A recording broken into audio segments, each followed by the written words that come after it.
Welcome to the Ancient Coin Podcast with Aaron Berk, a show about ancient coins from the viewpoint of a seasoned professional with nearly 30 years' experience. Here's Aaron Berk and Mike Nottleman on the Ancient Coin Podcast.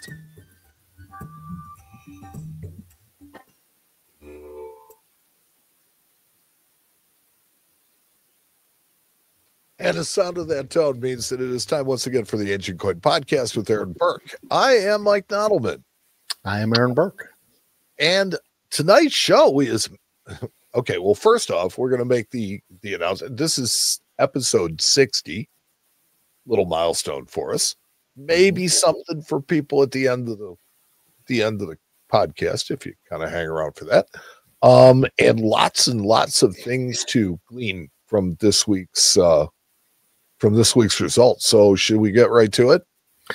Yeah, why not? Why not? First off, I want to just quickly say I was out in Atlanta, Georgia for the Midwinter ANA and saw a lot of fans out there, a lot of podcast listeners out there, a lot of ancient coin enthusiasts. And so that was great to have conversations and to meet the public and get some really cool feedback. They were all asking, where was Mike? And so he was being sought after as well. Mike was in his cage. Mike was in his cage, but we let him free range. So Every once in a while, yeah, I mean, we like a healthy Mike. Thank you. So, I like a healthy Mike too. Yeah. So number 60. So excited about that. So let's talk about the Goldberg sale. We reviewed that last time. And I don't remember exactly what we said, what the over and unders were and stuff like that. But anyway, we'll see. It's not really all that important. Nah, not really. So the first one we reviewed was lot 624. So and that was the Nero Claudius Drusus, brother of Tiberius Aureus, brought 7,250. I think that's fair. I don't think that that's overpriced. I think that's a sound price for that. It's not a doofus by any means. I think somebody got a solid deal, but I don't think it was a bargain. I think it was fair. So kudos to whoever bought that. The next lot 633. That would be the Trajan Camel Dram. These were produced for Arabia. These are provincial coinage, and $380. I think because of that flaw in the neck, probably brought it down a little bit, but still another fair deal. See, is that really a flaw, or was that just maybe discoloration? I don't know. Oh no, I mean I'm thinking it's design, but it just may not be appealing. No, it's like that little circle. See that little circle there? This on one? No, on the neck of Trajan. That one. Oh, yeah. It's a little distracting, but the camel's really nice. Yeah, the camel. I thought you were talking about the neck of the camel. No, I'm talking about the neck of Trajan. Okay. So, it does look like he's got a hickey. Maybe it was Hadrian. Who knows? But I'm not going to judge. Could have been Antinous. Never can. I'm not going to judge. So, so anyway. So yes, this is provincial, and you can tell it's provincial because it has Greek letters on it rather than Latin. It's all Greek to me. So anyway, the next lot 638, the Hadrian bronze. I really like this because of the musical instrument, and talked a lot about this in the last episode. Yeah, it's got a mirror. And brought 330. Again, fair price. I think somebody got a solid coin there. It's not high grade, but it's all there, and really cool iconography on the reverse of this coin if you like musical instruments. So and then finally the Gallienus, the bridge, not over Sorry, the bridge over troubled waters. Yeah, no, that's this one. Sorry. Yep, that's that one. And So river in Turkey, and this actually brought strong money, 925. I hope I didn't influence that one. Maybe I did. You never can tell. But provincial coinage is very cool. We'll talk about a little bit of that in the educational section. But I think, getting any kind of cool landscape or historical significance on a reverse of a coin is what makes collecting ancient coins so much fun. So, kudos. Pretty famous bridge. Yeah, pretty famous bridge. And that was a good pickup and went for strong money, but not stupid money. So anyway, Goldberg, I think overall went pretty soft. I think that there was probably some strong buys over, some stronger prices here and there. But, in general, I think it was, probably a lot of people got some good deals in there. So that's a good thing. With all, the auction season, spring season just getting upon us. There is nothing wrong with somebody getting a bargain. Absolutely. So anyway, that was the Goldberg sale. I want to talk about some sales coming up. The first one is the one I'm going to talk about first is the Baldwin's auction, March 12th, 2025. So just about a week away. And not a lot of ancient coins, but some decent coins in here. And I just thought I would, pinpoint a few coins. These guys are out of England and London. Fine folks to work with. Baldwin's has been around for a long time. Probably they're nice coins. It doesn't look like there's anything super rare in it, but nice but some decent coins in there. Yeah. So the first lot is lot 5, and that's the Lissa Stater. Very majestic looking horse on the reverse of this coin. And Lissa, anytime you have horses on coins, you can pretty much either they had a great cavalry or they raised horses. So in this case, in Lissa, they raised some pretty damn good horses. So this is a very pretty coin. Nothing wrong with this coin at all. I just, I love it for a lot of different reasons. I think that the nymph on here is really well done. I love the 3/4 facing. Other than the Syracuse coins, there are a couple cities that do that. Lissa is one of them. And so you can get these 3/4 facing views, which I think are really masterfully done by the die cutters, because that's not an easy task to do. And agreed. We're hardwired to recognize faces, and even to make faces where they don't actually appear. And so for me, it's like face straight on is always creepy. And this is off. It's 3/4. It has truly captured that, and in that it's beautiful. Yeah, I mean, Rhodes will do 3/4 to full facing, and sometimes the eyes on some of them look a little creepy. They get creepy. They get creepy, especially if the eyes aren't really well done in the die. And so here, these are the eyes sometimes will look dopey. And what's funny is that I can correlate that to Greek vases, because we'll get South Italian Greek vases from Apulia and Nathia. These are provinces in South Italy in the 4th century BC, and they'll have facing female heads with white applied paint, and the eyes will be like basically crossed.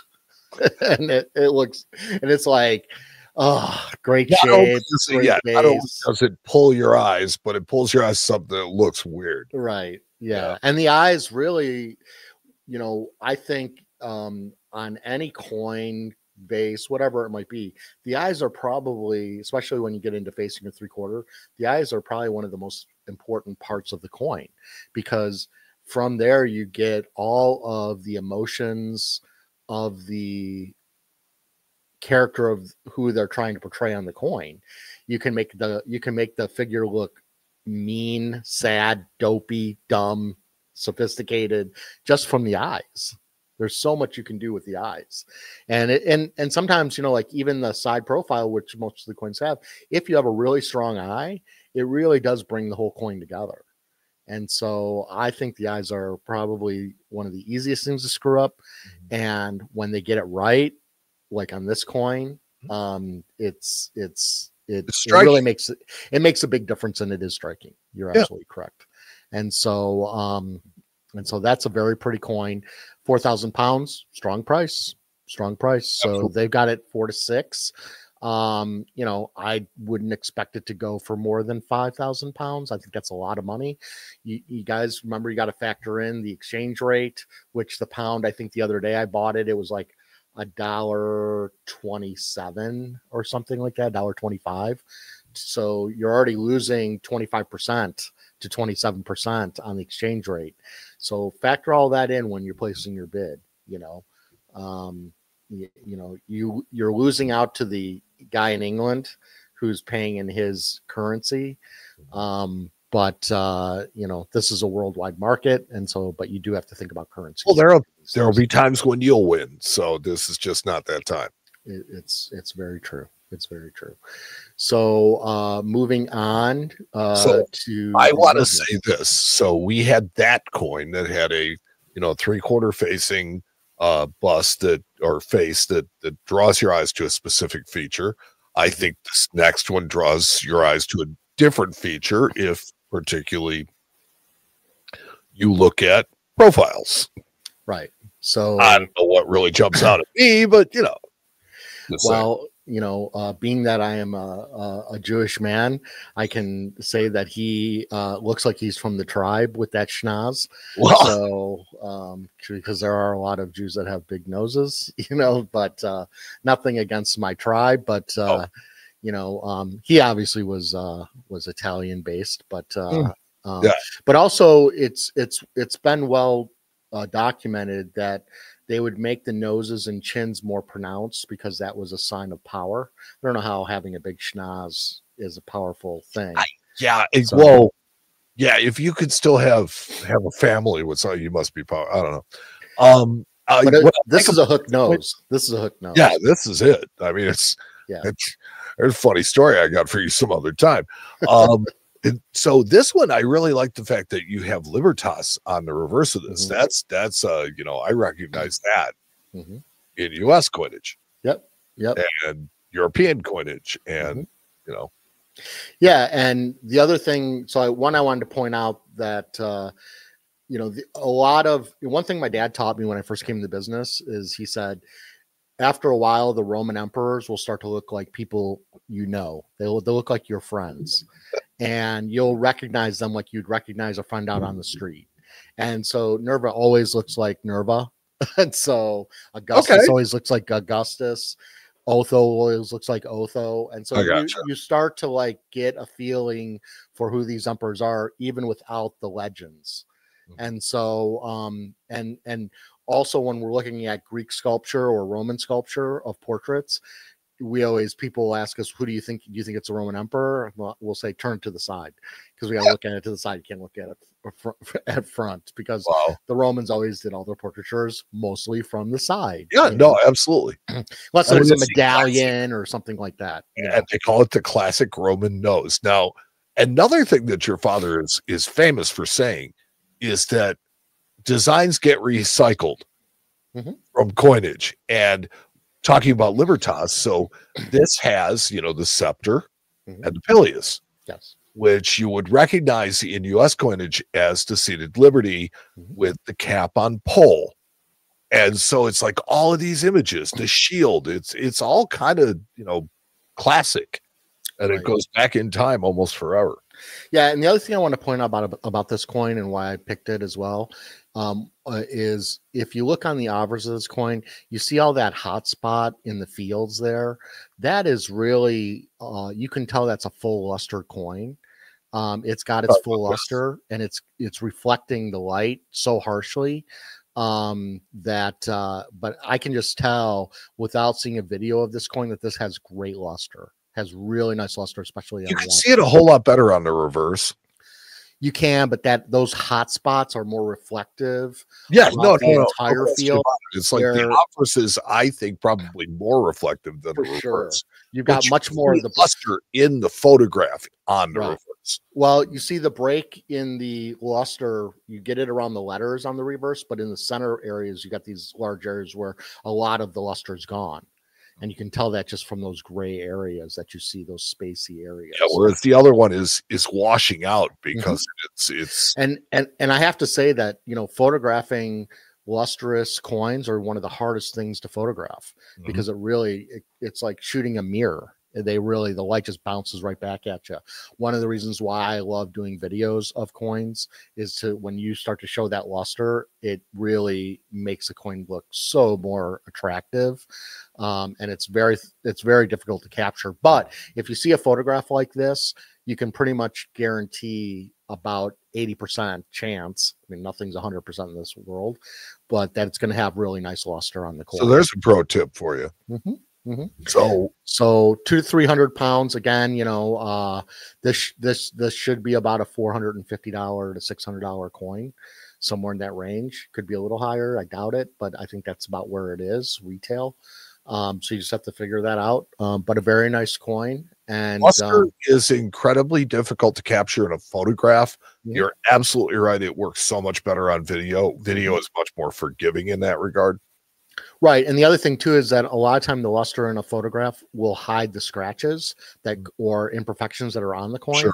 And so when you actually use the video and you're turning the coin, you'll see the luster and you see the imperfections as well.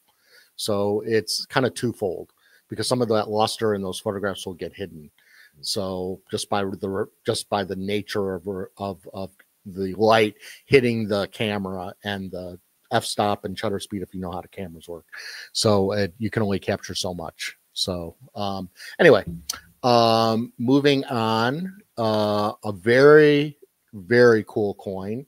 Again, most of us could not afford this coin, but this is a unique Celtic coin, and you can always tell the Celtic coins because these are gold, but it's a degraded gold, and so it has this kind of like pinkish color to it. Yeah, I thought it was bronze. No, these are gold coins.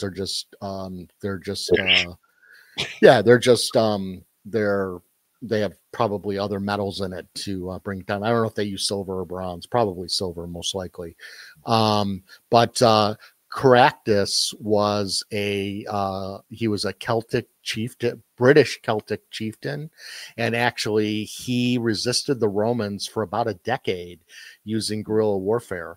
And he was finally captured, and he was brought to Rome, and they were going to sentence him to death, but he was allowed to make a speech before his execution, and he did it in front of the Senate and the Emperor Claudius at the time.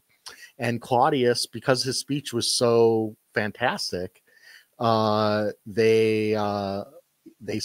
spared him, and they actually gave him a house in Rome, and he lived out the rest of his life.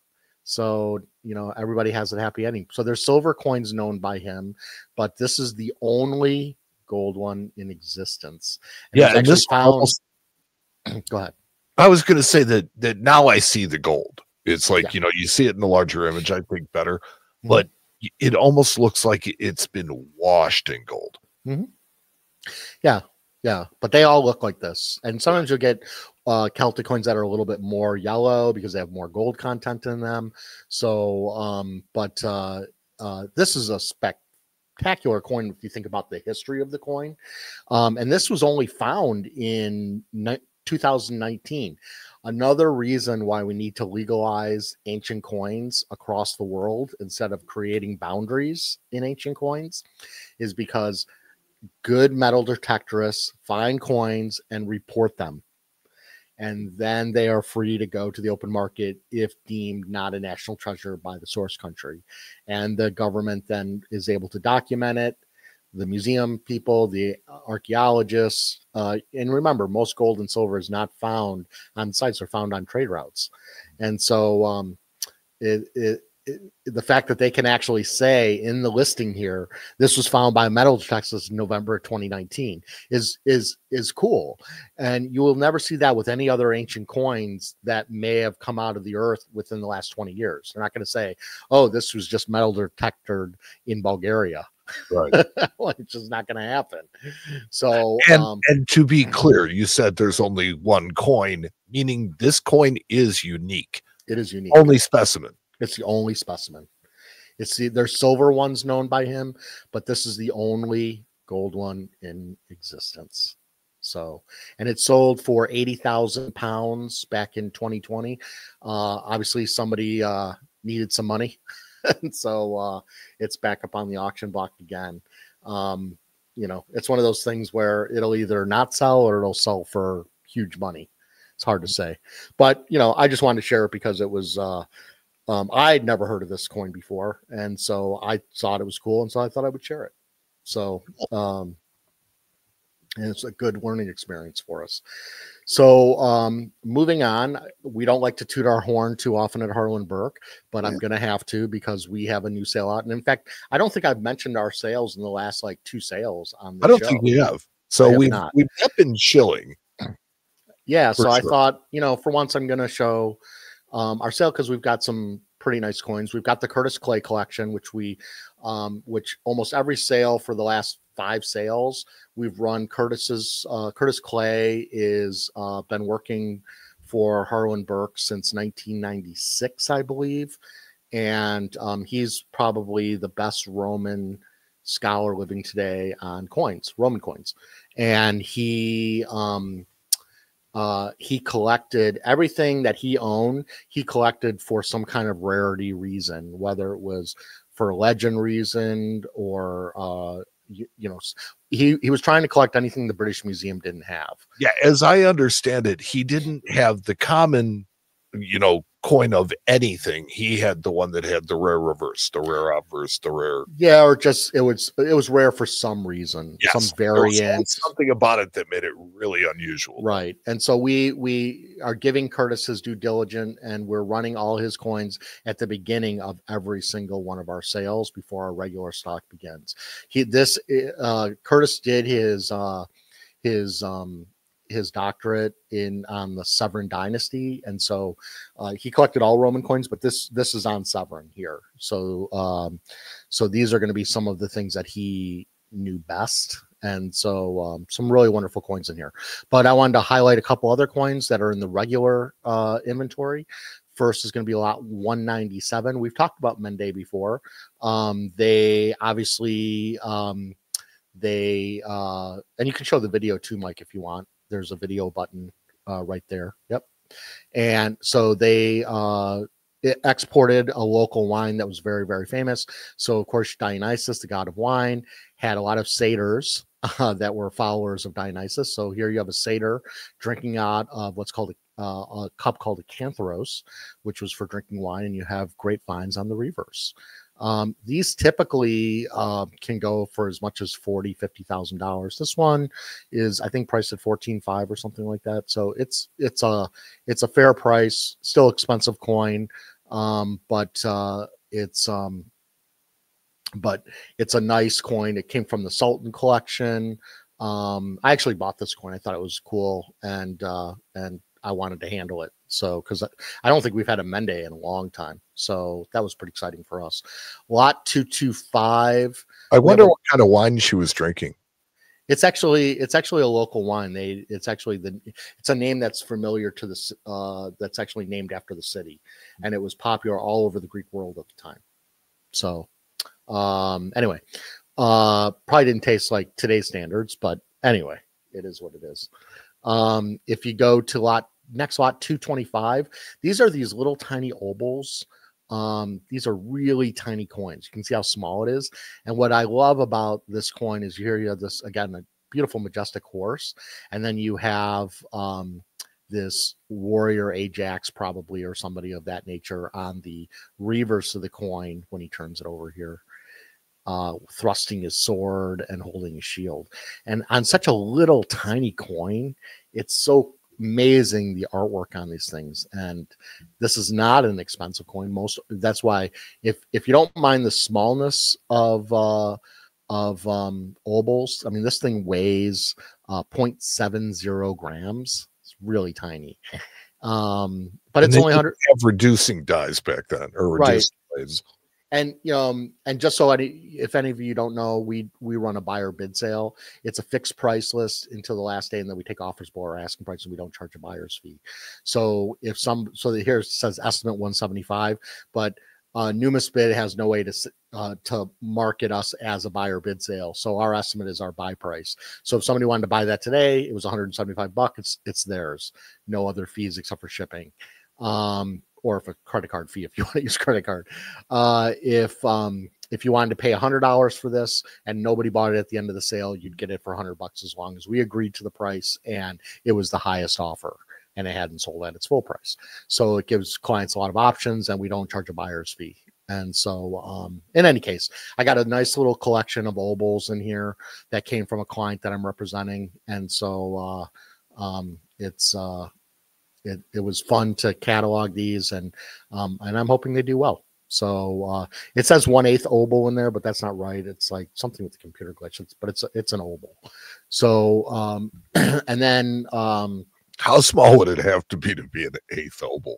Yeah, well, that's funny. So if you go to the next coin, real expensive coin. This is a coin. It's the only coin with a menorah on it. It's a pruta by Matthias Antigonitis, and it shows on the it's actually the reverse of the coin is the menorah, and on the obverse of the coin is a showbread table. And it was extremely rare to put any implements that were in the temple on coins at the time. And so this is the only issue I'm aware of. I mean, they did it, obviously much later in the Middle Ages and stuff like that, but you hardly ever find, this is the only coin that I'm aware of that has a menorah on it. We actually already sold this coin. It went for 100,000. We originally sold this in our Gemini sale in 2014, I believe. It was on the cover, and we got it back from the client and made him a little bit of money, and sold a really fantastic coin. This is probably the coin that's most faked, but this one is real, and had David Hennon look at it back when it sold to Gemini, and he looked at it again after I picked it up. And so not worried about the authenticity of this coin whatsoever, and it went to a good home, and it was nice to share it with you guys. So and then finally, lot 471, really cool coin. Doesn't look pretty, but it's a Judea Capta. And what's really interesting about this coin is it's actually a mint error. So on the obverse, you have your regular Vespasian portrait. On the reverse, instead of saying Judea Capta, it says Judea AVG VST. And so they screwed up, and they didn't put the word Capta. They put AVG VST. This is only the second example known of that error. Okay, now this is me being complete rookie here. Mm-hmm. Wouldn't that be August? It's AVG VST. It's not no.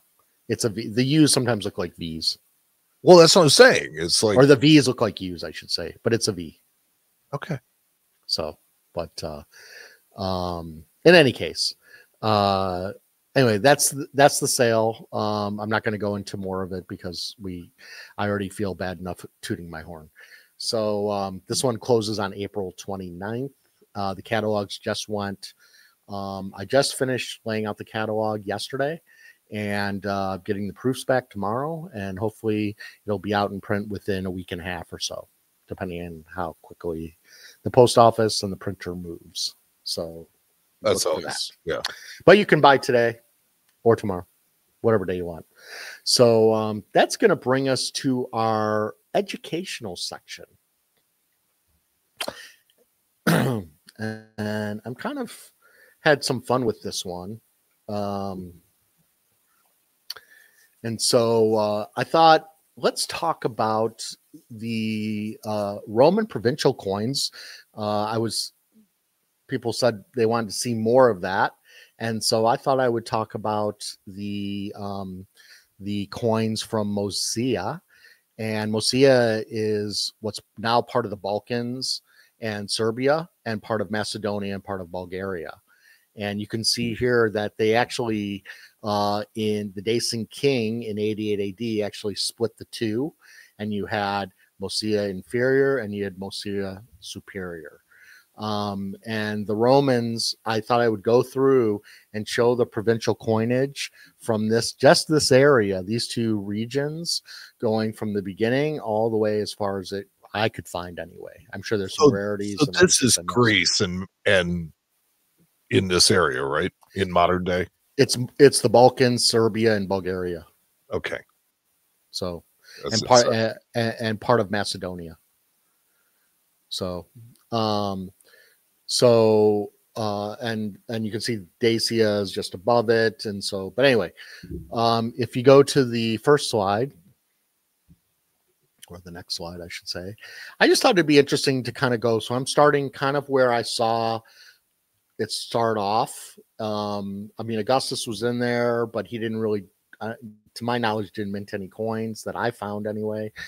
So I kind of saw it start around Vespasian and going forward. And there were some obviously obscure emperors like Gordian I and Gordian II who didn't mint coins here. And you'll see a lot of the same mints over and over and over again, like Thomas and Calatus and places like that. And they'll have the name right on the coin. But it's what's so great about Roman provincial coinage is you see the different styles that each emperor brings to that provincial coinage over time. And it's these aren't expensive coins, guys. You can buy these coins for a lot of them for less than $200 or $300, a lot of them for $50, $100, even less.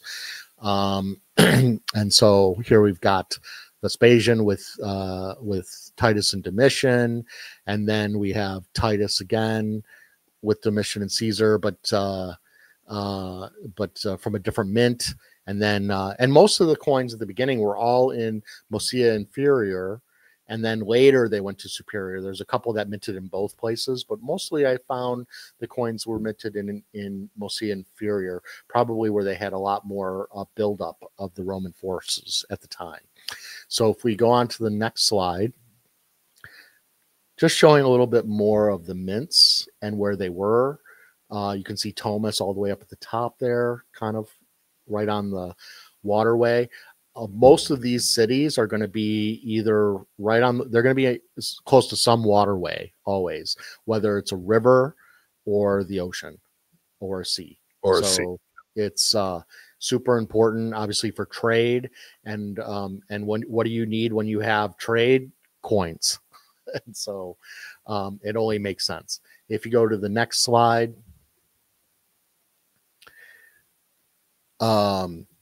you can, again, what's really cool is you'll get all these different gods, and you can kind of just see going through them, and you get, the one in the upper left at Odysseus mint, that green patination, that's really what you want with a lot of these coins. If you can get that beautiful green patination, that's a natural color that happens over time. That's really sought after, but you can't have everything. So even having a darker patinated coin is fine. I just prefer those myself, and a lot of collectors do as well. Is it more stable? It has nothing to do with stable. You can get bronzes on anything. Metal is metal. Metal is bronze is a living, breathing creature. So you're just a fan of the patination. Well, it's very difficult to get olive green patinations naturally, and so when you get them, they're very sought after for that reason. I know somebody who's collecting just green patinated coins because they're so hard, and he doesn't care where they came from. Greek, Roman, doesn't matter. Just wants green patinated coins. So if you go to the next slide,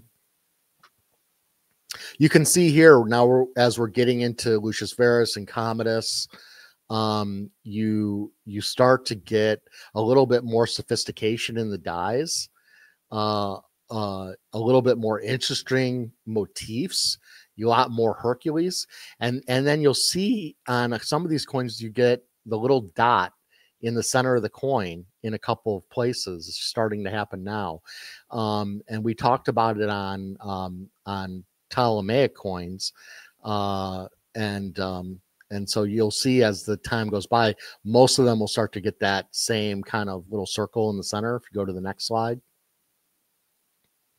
here's an example. You can see the circle right in the center on the obverse and the reverse. And here's somebody who did a nice example where they showed basically an outie and an innie belly button, essentially. So there's a lot of theories why they did this. One theory was that they were holding it with tongs when the planchet was hot. I don't believe that. That doesn't make sense. No, and try to get it into that one hole. Doesn't make sense. Most people believe it was for milling the planchet, creating the planchet, and kind of getting. It makes more sense because they were putting on some kind of wheel and actually milling it down and getting it prepared to be struck. So, and again, if you go to the next slide, you can see this also happened on all the Ptolemaic coins. Has the same markers in the center. So these are done in Egypt, much earlier than any of these coins, but the same kind of production style.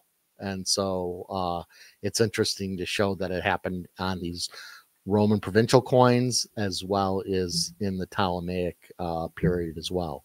If you go on to the next slide, you can see the art starts to fall off again as we get later into, you still get some cool types. You get, I love the one in the bottom right because that's actually Sarapis, which is actually a Greek god mixed with an Egyptian god. And so done in an area that has nothing to do with Egypt. And so, but probably had some kind of tie there. And I'm sure if I looked into the history of that mint, there probably was some kind of relationship there. It's possible. But a lot of Hercules, a lot of different gods on the coins, a lot of joint portraits on these coins. And that hole could be anywhere. And you can see the hole is more prevalent now. And if you go to the next slide, again, a lot of Hercules portraits. Go to the next slide, Mike. There we go. There you go. So here you got the Hercules. When one of the laborers here, he's throwing the boar. And then you have a griffin in the next slide, and really beautiful coin in the bottom left, where he's actually where you've got Gordian III actually holding his hand up there, and so very, very nice type. And so if you're collecting different gods or just unique coinage, you'll find a lot more in the provincial area, and these coins generally are very inexpensive. Great area to collect, a lot of history, and you're not competing against a lot of the wealthy people because they're going after other fish. As really like the griffin. The griffin's very, very nice. Yeah. So go to the next slide. You can see here now the art's starting to fall again. A little bit, you're much later into it, and you start getting into Moesia Superior. So there's more Moesia Superior mints now, less of the inferior ones, but more of the superior ones. So it kind of moves regions a little bit, and I'm sure that some of them were doing it in both at the same time, but primarily I picked where I saw that there were primarily more coins being minted, and went with the majority factor. And then if you go to the last slide, or another slide, I should say, kind of ends with Gallienus. I didn't see too much after Gallienus at all. There might be something, but I couldn't find it. And I'm going to miss things, guys. But again, just picking one area and just focusing on the provincial coinage from, running through, all the Roman emperors that were there or came into power and had control over those mints at the time.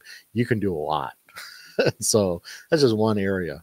If you go to the final slide, you if you want to click that link, you can go to Forum Ancient Coins, and they have a whole thing on this region. And at the bottom, actually, they even list all the different governors that were working under the Roman emperors in some of these regions at the time, which is pretty cool as well. So you really can go down a rabbit hole with these things. Yeah. You know, I mean, I think that's the wonderful thing about collecting ancient coins. So to rabbit hole be deep. Yeah, exactly. And vast. Yes. Exactly. So Mike, you want to talk about our I guess we had a contest, sort of. Okay, so I want to tell everybody that, you know, we went into the comments and we pulled a couple of random comments to receive Ancient Coin Podcast hats. And I will tell you that one person didn't respond. So I will throw this out there this week. If you want to go back and look in the comments of the last podcast, if you see a reply from me, it'll give you instructions on what to do. Contact me. We'll figure it out. We'll make sure that you're the person that won. And I'll tell you what, we will give away another hat this week. So just random comment. Anything you want them particularly to say? No, I think the way you guys did it last time was great. Let's give away 2 again. Okay. I'm feeling very 2 more this time. Very giving. So these very are giving. Really awesome hats. Ask anybody who has one. Trust me, they rock. So make a comment and we will draw 2 more winners at random. I'll contact you. You can email me and then we will get you your very own Ancient Coin Podcast hat so you can rock it and be all the rage this summer. Yeah, and thanks for all the nice comments that you guys made. Really appreciate all that. I want to give out a couple of shout outs to the Des Moines Coin Club and the Ames Coin Club. Coin clubs are really the heart of numismatics. And so if you can join, if there are coin clubs in your area, I would suggest joining them. You can hang out with people who love to, you know, collect like you do, and you can learn a lot. And so I'm going to start to give out some more shout outs. If you guys want to give me, have me give you a shout out to your club or wherever, just drop me an email. If you want us to give your information as far as how people can join you or, you know, help contact you, I will put in a shameless plug for if there isn't a club that is near you. I will offer that there is always an online one. And you can go, we have a Facebook group called Coins Club. It's collectors of interesting numismatic stuff. If you want to join that, it's US, it's world, it's all ancient coins, but it's just collectors getting together and doing the kind of things that we do in a typical coin club meeting. So without all the boring stuff like the minutes of the last meeting and all that kind of stuff. We just another great resource is the American Numismatic Society. I would suggest all of you guys join the ANS. It's a wealth of information on their website, but also once you're a member, they actually do live Zoom with their curators on specific ancient coins, world coins. They do everything, but they always have stuff going on in ancient coins. And some of them are in Europe. You know, they're all over the world, but they mainly do it with their curators. And here you can have some of the best academics in the world actually teaching you about ancient coins. And so I would strongly suggest joining the ANS because it's an amazing resource. And you've got some of the smartest people in the world on ancient coins. I might seem smart, but they are geniuses. I will tell you what, I am challenged every day by the pronunciations. And I know that, look, it's like people differ, right? They differ because it's like nobody really knows for sure. So it's fun. It's interesting. We'll have more talk about the AVG EST later. And we'll actually have that because I want to talk about that more. But I guess that's it. 60. 60. That's a milestone. Episodes to a close. And no, we cannot thank people enough for all the positive feedback, all of the goodwill that we've received, you know, all of the comments and help and, you know, contributions that people have made to our show. So if you have been somebody who's been with us since the very beginning, we thank you. If you're just kind of joining us now, thank you. We just, you know, we want to build the biggest community we can and give you really interesting content on ancient coins that we know at least is fact accurate. Hopefully. And if I mess up, it's not on purpose. No, and we at least will tell you we were wrong. We don't know. Who knows? I mean, there's all kinds of things. So, well, I always like to say this is a community, and we're all here to help each other. And I'm driving. Mike and I in here just are driving the bus, but you know, we want all of you to be part of where we're going. Essentially, it's not about being, you know, smarter than everybody else. It's about helping each other out so that we can all get there together. Absolutely. And so, and you know, and the other thing that's nice about this podcast is that we can talk about things that are coming up, the modern day, what's happening in the world. And there's a lot of uncertainty out there, but ultimately, you know, we always have ancient coins to come back to. Yeah. And so that's a beautiful thing. It's a lovely distraction from some of the chaos. Well, there's chaos every day, everywhere, you know. I know. That's what I said. It's a lovely distraction from some of the chaos. And so, you know, that's why I always believe in never talking about politics or religion in social media or anywhere else. It's all about coins. Yeah. that's it's what, no matter what side of the spectrum you're on. There are places for people to go and voice their opinion. Sure. To scream into the void, any of those things. This is not that place. This is a place to chill out and you know, are supposed to be fun. And just make some friends and have some community and forget about the hustle and the bustle of the day just for a little while. Mike, what happens to almost every Roman emperor? They get killed. Every single one of them. It's really a bad profession. Let's just check out their politics and just move on. Okay, now you're getting dangerously close. Thank you, everybody, for 60 episodes. We appreciate thank you. And we will see you in a couple more weeks on episode 61 of the Ancient Coin Podcast with Aaron Berk. Thanks for listening to the Ancient Coin Podcast with Aaron Berk. We'll return with another episode soon. Meantime, you can join our private group on Facebook. Just go to facebook.com and search the Groups tab for Ancient Coin Podcast Discussion Group and ask to join. There you can become part of our community, where we share and discuss ancient coins, as well as the show, the Ancient Coin Market, auctions, or just to give our own opinions on things in order to learn together. Join Aaron and Mike again soon for the next episode of the Ancient Coin Podcast with Aaron Berk.